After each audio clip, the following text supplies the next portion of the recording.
আমি এখন আম খাবো জুস বানিয়ে, দেখবেন আপনারা কিভাবে জুস বানায়। এভাবে ধরবেন, দুইটা ডলা মারবেন, তারপরে দেখবেন ভিতরে রস হয়ে গেছে, মুখে নেবেন, দেখবেন আহ কি শান্তি।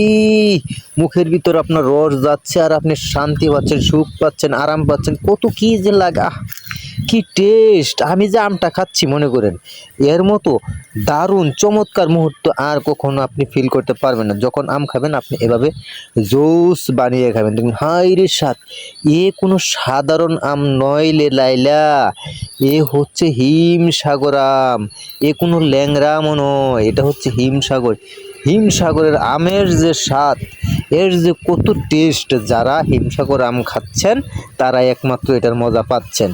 সাতক্ষীরার হিমসাগর হলে তো কথাই নাই, এর যে মজা, এর যে টেস্ট, আহ কি বলবো, এক কথায় অসাধারণ চমৎকার। আপনারা যারা আম খেতে পছন্দ করেন তারা অবশ্যই অবশ্যই হিমসাগর আমটা একবার টেস্ট করে দেখবেন।